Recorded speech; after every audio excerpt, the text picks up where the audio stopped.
Welcome to the Jali podcast. I'm your host, Melissa Barrett. This podcast is for those who are interested in the conversation around diversity, inclusion, and equity.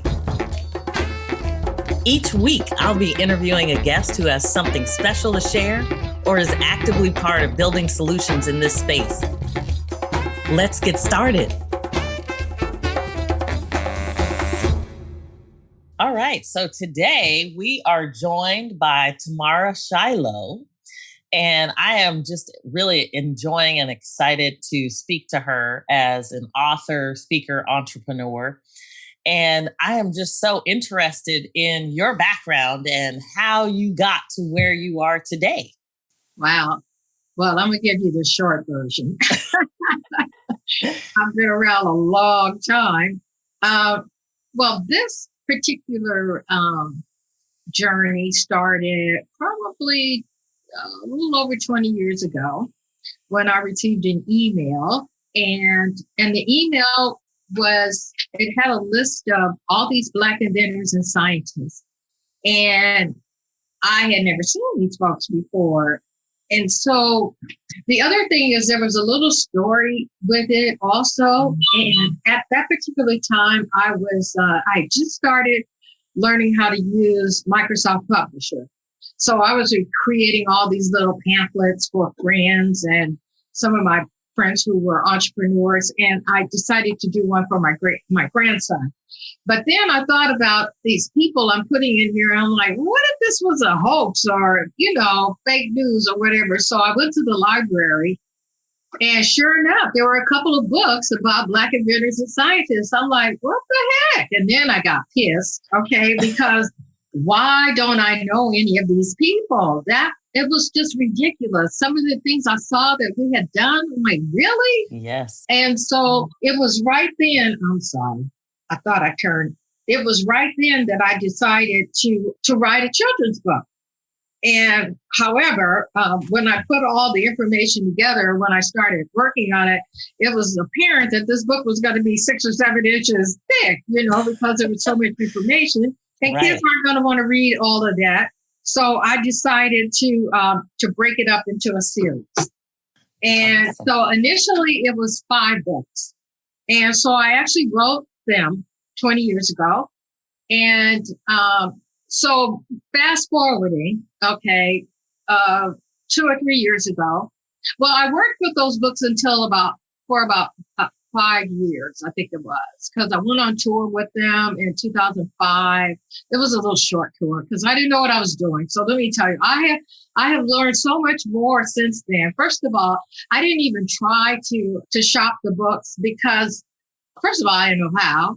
And now that I know what I know, there's no way in heck that they would have taken those books at the time, right? So I put the books down, and a few years ago I retired. I was an HR manager with a civil engineering firm, and my daughter had been threatening to take the books and do stuff on her own. So I decided to rewrite them, make them more engaging. And so I did. And I'm not sure if it was around the same time I joined Becky's, the group, the Bay Area Independent Publishers Association. But I will tell you that having joined that group, I could not believe what I didn't know. It was so overwhelming. I didn't miss a meeting for a year. I was just grasping for all of the knowledge. It was incredible. They still are. Yeah. And so I did. Yeah, I decided to rewrite them. So I got an editor. I got an illustrator. And now the books are very cool. So I'm really happy about what's happened. It's taken me a while now the first 2 books are done, and I'm working on book 3. It's slow. My editor, I'm driving her crazy, but I'm just busy with all this other stuff that I'm doing. Right? So the first 2 books, well, the name of the series is Just Imagine What If There Were No Black People in the World. The first book in the series is Jackson's Magical Adventure with Black Inventors and Scientists. And then the second one is Jackson and Kevin's Black History Trip Downtown. Yes. And the third one is going to be about women, Black women inventors and scientists. Okay. And I'm the character will be Jackson and his cousin Maddie talking about that. So I'm excited Awesome. about doing it. It's just, oh my goodness. I have so much going on right now, which on one hand is, a really cool thing, but the other side of that is I'm not taking the time to sit down and write. It won't take me long once I do it, but oh, Yeah. finding Well, the it's so interesting to me though, because when even in this last year with COVID and with all of the focus on social injustice, you realize that there's so much history, so much rich history that not only do, I'll say our allies may not know, but in a lot of cases, we may not even know our own history for a variety of reasons. we don't. So, when you start talking about what if there were no Black people in the world, I mean, you start going, well, look at all the inventions that wouldn't be here, or, there's just so many. I mean, I can't even begin to think about all the impacts that Blacks have had, not only in the United States, but Oh, around yeah. the world. And Yep. so, you start thinking about, kind of STEM and, being able to connect with young people to help them understand how science and technology, engineering, math, even the arts are, just so necessary. So, I mean, is your audience typically, I'm sure you must speak both for younger audiences as well as older audiences, because there's a lot of old folks that don't know some of the history either. That's very true. So, in the last couple of years, I have a Black history class that I do. It's an after school and a summer program that I do. Okay, so along with the book, I created a coloring book, a journal, and an activity book. And that was to, if there were any teachers out there who really were interested in including Black history into their curriculum, I thought this might help them some. And so the books now, they're designed to help kids with reading and to get them interested in STEM, hopefully, and to give them options for careers. It's like most Black children don't never heard of a Black microbiologist or an oceanographer or an inventor, so my goal is to let them see that Black people, for one, have been doing things forever. It didn't start with Dr. Martin Luther King. You know what I'm saying? It's Right. been, since we set foot on the soil, we've been doing wonderful things. And they need to understand that they too can do any of these things, but they need to know that, there are Black people doing these things. I tell parents to watch your child. If they like playing in dirt, that might be the next famous anthropologist or something. I don't know. But, take advantage of whatever their interests are, because there's a Black person that's done something in that field. Yes. So I use the books, to encourage kids to read. So that's the other thing. I also facilitate a Black history professional development class for educators to show them how to easily incorporate Black history into their curriculum. Because my famous line is, you can't teach what you don't know. Right. And it's not difficult if you have the tools, to work with. And you do find there are a lot of Black folks that do not know their history, but, we weren't taught, especially in California. If you didn't have a Black teacher and you didn't have one who knew their history, you weren't going to really learn about it. And then there's the problem of learning about the same 7 people every year for the past 50 years, right? So, so I have a thing about that. So I just try to do my piece to try to help, children understand, because I say to teachers in that class, I said, I keep hearing this thing that Black children do not like to read. Well, have you ever thought about it's what you're giving them to read? Right. Okay. I mean, because when they come into my bookstore, which is another story and I'll share in a minute, when they come in, they get excited about seeing their little faces on the covers of books. And their parents are like, oh my gosh, so I know it works. I have parents who come back and say, oh my God, I cannot believe he actually read the book, Right. or whatever. So, that's the thing. So you want me to segue into the bookstore?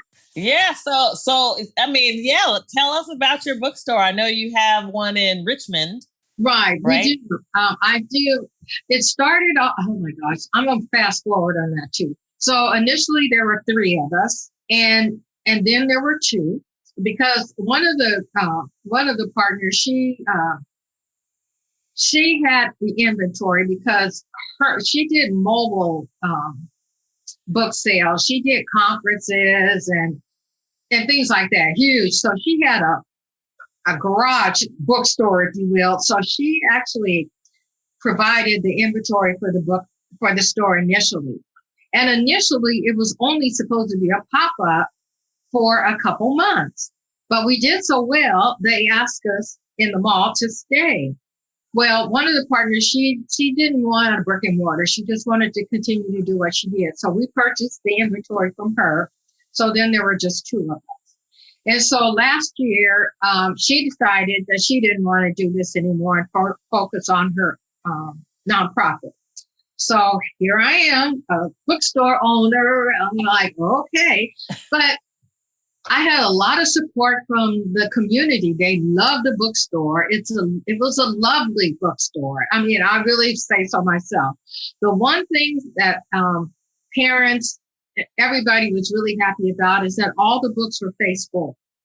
So you don't need to know names of authors, and you didn't need to know names of books, because, a lot of people, myself included, I don't know names of books. I don't know names of authors, but when you go walk into a bookstore and wow, you don't have to know any of that information. You can just see. It just made a world of difference. I tell people, it's not that Barnes and Noble or the other bookstores don't carry Black books, Latino books, Asian, or they just, if you don't know the name of the book or the name of the authors, it's kind of hard to find them. And we wanted to make sure that people didn't have to worry about that. And so that was one of the things that made people really happy. And in the bookstore, I did a lot of things. I had Black history classes. I had STEM classes. I had a math tutor. We did story time every Saturday. I had enough space where we could have networking events or birthday parties, so it was a cool spot. I did a lot. And so. Yeah, it was more than a bookstore. Right, exactly. So the transition is a little cumbersome right now because the space is different. And so until I'm not going to open up the walk-in until I get this pristine, or until I get it as close to the store and the mall as I can. It won't be the exact, but I want people to feel the same type of experience that they had there. But we're doing online. So I do have an online store, and we still do story time on Saturdays. And okay, real quickly, I'm gonna do a commercial. Did you see? Okay, tell them about it. Tell them where they can go. Did you see Jingle Jangle yet? Have you watched that? No. Are you even familiar with it? Which one? What are you talking about? Jingle Jangle. Okay. Well, girl, first of all, go watch the video. The movie. It's on Netflix. And Jingle Jangle is a Black Christmas musical. Oh my God, it's so wonderful. My face was hurting because I was smiling so much. It's just, Forrest Whitaker is in there, and some of the other people. What's her name? Debbie Allen's sister, Felicia Rashad. Yes. She's in it. Okay. It is, oh my God, I'm excited thinking about it. Well, here's the part I wanted to really share. So the author of the book, her publicity person contacted me and asked if they could do a Zoom story time with the store. So on December the 12th, we're going to have Zoom with the Jingle Jangle author, Lynn Sisson Talbot. Awesome. She and her husband created it. So she wrote two books. She has, The Square Root of Possible. That is a picture book that she'll be reading. And then Jingle Jangle. She'll be discussing Jingle Jangle on December 12th at 2 o'clock. Okay, so that's my commercial. Fantastic. Yeah. Fantastic. So, and they can go to your website for more information, or? Yes. Yes, they can. The link is there. Obviously, it's not good until December 12th, but yes, they can go to the multiculturalbookstore.com And I think she's put it right at the beginning, actually, but it's also on the story time tab also. So, Let's pause for a moment. We'll be right back.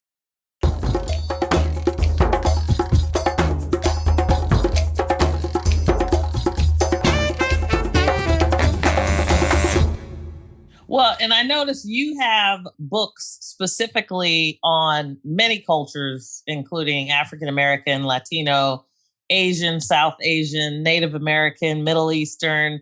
And then you even go into biracial, disability, diversity, LGBTQ, and all sorts of genres from babies to adults, which exactly. is, everybody doesn't necessarily do that when they have a bookstore because that's tends to No, be. they don't. And, when we started this, it was very important.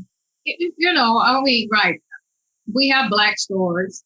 Okay, I've never seen a Latino bookstore or an Asian bookstore. And we thought it was important to include everybody. And it has turned out to be a wonderful experience. The other thing that happened with all this stuff about being Black, and the social justice movement, I had no social justice books. I didn't even, and I was embarrassed. I'm like, all the books that were out there on social justice, I had never heard of any of them.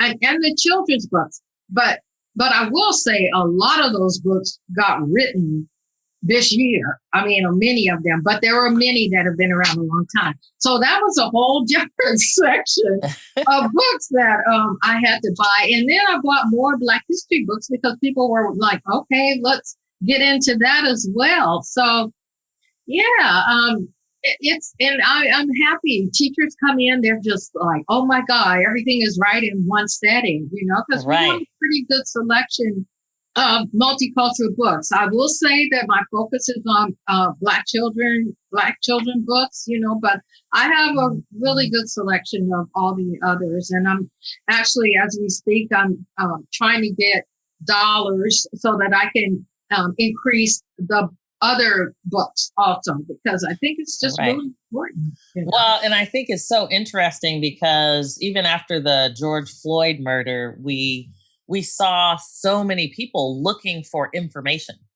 Exactly. And so there were lots of resources, whether it be books or videos or movies or whatever, to kind of get people interested in just understanding the history and how things have evolved and what the experience is like, since for people all over the world, really. Exactly. And then the big rush on supporting Black bookstores. That was Yes. huge. As a matter of fact, we were featured in Oprah's magazine. Awesome. And we, as a Black bookstore in California, and we actually were put on the map. That was really, because she did a map and pinpointed the different stores where she actually put our store on the map. Oh my God, you can't even believe. I was That's so exciting. excited. I didn't know how to Oprah knows who you are. Right. Hello. Yeah. So there's been a lot of that too. As a result of that, I'm doing stuff. The 49ers are using me with a book thing that they're doing with the elementary schools in San Francisco. And she found me Fantastic. through the article. I'm like, okay. Yes, that's fabulous. Well, and there's so many things as we get into Kwanzaa and all the principles surrounding Kwanzaa, the cooperative economics components. There's all these opportunities for us to really kind of share in that success and build each other up as we lift each other. Exactly. So I think that's awesome to be able to take your passion for kind of learning and really shape it into Black history development class for teachers, because you start talking about diversity and inclusion. I was just interviewing somebody last week and they were talking about they got their start in diversity and inclusion in the schools. Oh, wow. And helping teachers understand how to teach and include in their curriculum. Okay. So it's so important to get that engagement early so that we see the opportunities for success for children all around. So I think it's fabulous what you're doing. So what does Black History Month look like for you when because I know you're also doing like publishing classes, and you've got I want to say Tuskegee Airmen Corporation's dinners and speaking engagements going. So, there's just so much work to be done. Of course, that's a busy month for me. And I just, at first I was resenting being called Black History Month, right? I'm like, serious? I mean, so my thing is now I say, okay, let's use Black History Month as the start of your doing it year round. Okay, because that's yes. the thing. So, but it's a good time of the year. And of course, I do put emphasis on, okay, you're doing this now, but you could do this in July. Right.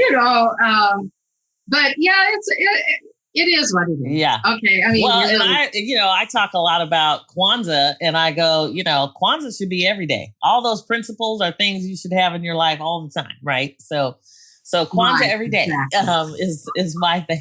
Exactly. Black History Month is a busy month for me, and I'm beginning to enjoy it instead of being angry because it is just 30 days. 28 days. Right. But it is, and it's kind of nice that people are embracing it. But I think part of the problem is that they just don't know. They just, educators don't have the information, and they too are tired of talking about the same doggone folks every year. I mean, they know that there are other people who contributed, but they aren't taking the time to find out, because my thing is, okay, everything that I say in this class, you can Google. Okay. But you got to want to Google. Right. Depends on what your search is.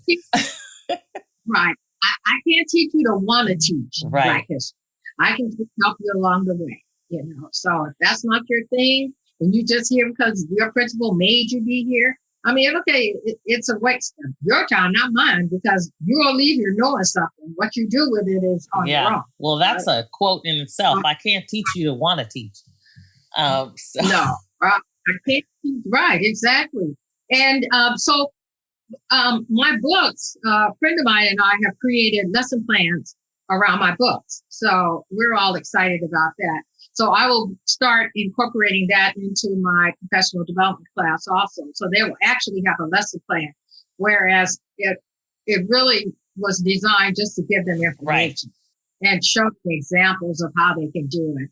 Not a lesson plan, but we decided to incorporate that. So so they'll give a lot of That's fantastic. And I know you said you're also beginning your own podcast soon. Yes. So the other thing that I do, I write the weekly Black History column for the Post newspaper here, and it's in like 5 or 6 cities, I think. And I also record a 2-minute Black History vignette for KDYA. And so they post those. I do like 4 or 5, and they post them all month. Okay. And then, so I was sending out an email every day, Monday through Friday, and it was your dose of Black history. But I got so busy, COVID hit, doing the online store. Oh my gosh, so I didn't have time to do it anymore.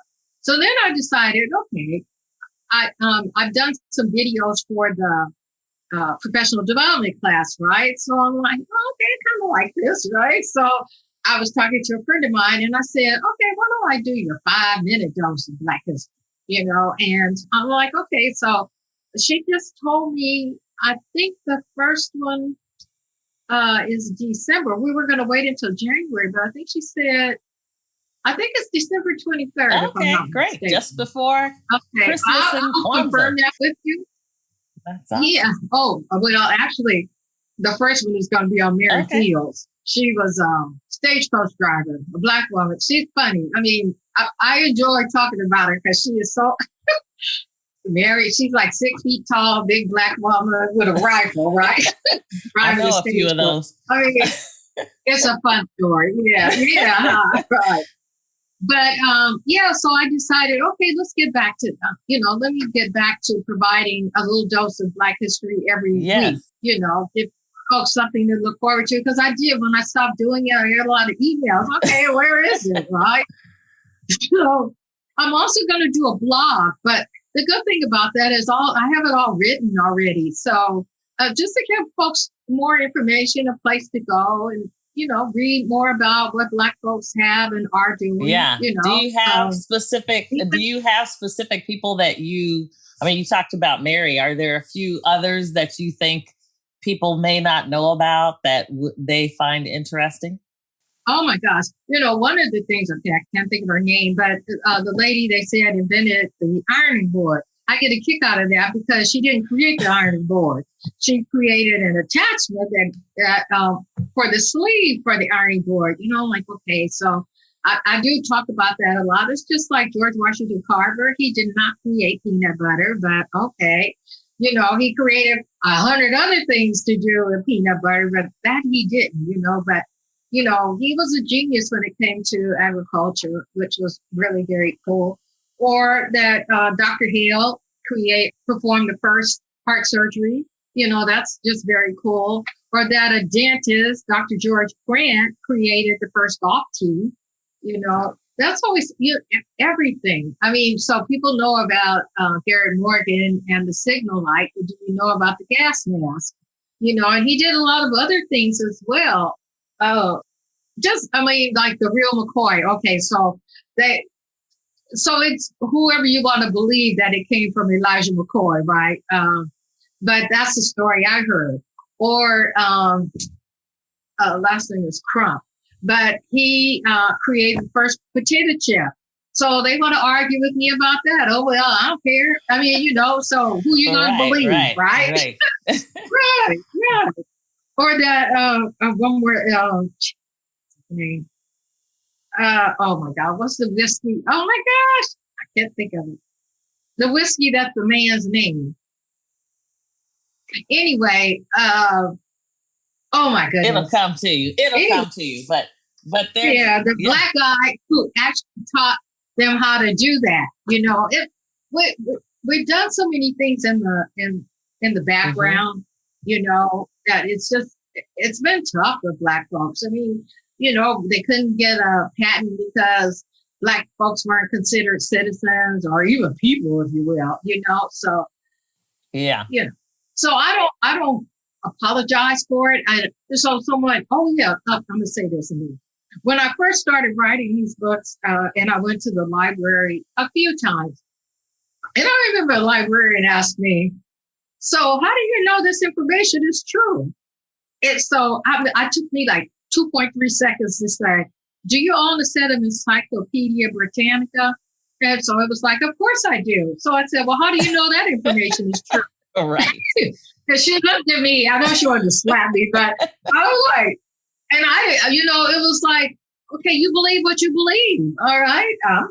I don't care if you don't believe it, but they wrote it. These are PhDs who wrote these books. The same as the folks who write the information in the encyclopedia. So. Yeah. Well, and it's so interesting to me because, I mean, you look at anybody's story, like their story may be different than the story of the person next door. We always look for different things, but yet our perspectives bring life and connection to all the other things that are going on. So you can't invalidate my story just because your story is different, right? Not only that, we've invalidated all that crap. I mean, just think of all the fake news and history that we've been taught all this time, which is a mind blowing. You know what I'm saying? Like, how long did you know you thought Christopher Columbus, create, was the first kid? Yeah. I mean, and so anyway, but yeah, I don't worry about that anymore. Yeah, and I think it's so important for us to tell our own stories. As you know, I mean, my focus, my husband was a storyteller. So to me, it's like when we start talking about diversity and inclusion and you get into your story, everybody has a story. And it's just so relevant because you're touching people with your story, no matter where you are. or who you're with. And you may not be touching some people, but you're definitely touching people. Well, let's just tell you one other thing. You cannot spend one day of your life without a Black person touching you in some form or fashion. All right. You heard it from Tamara. A Black person is touching you somewhere, somehow, every day. I love it. Something in your house we've done, something outside that we've done, something at the job we've done. I don't care where you go. We've done something somewhere. Yes. No, that's true. And, at the end of the day, there's so much more to be done, and there's so many things we can do. So it's just so exciting to see so many people doing such amazing work in the community, in the ability to really reach back and touch generations of people. So your efforts in your community are amazing. I'm glad they are broadening nationally or internationally. So I'm looking forward to seeing you continue to thrive and continue to feed us information to create better awareness, in the community and for our allies around the world. So congratulations to you. I'm so glad that I got to speak with you for a few minutes. And oh, God, I appreciate your even reaching out. Thank you so much. I appreciate this opportunity to share, my little story. Yes. Well, keep doing what you're doing. I'm excited. I think the more we talk about, our cultures and we will start to appreciate the myriad of multicultures that we have and what we bring to each other. So I hope it only continues to fuel the dialogue. Okay. So thank you so much for joining me. You're very, very, very welcome. Thank you. Thanks for joining me on the Jali podcast. Please subscribe so you won't miss an episode. See you next week.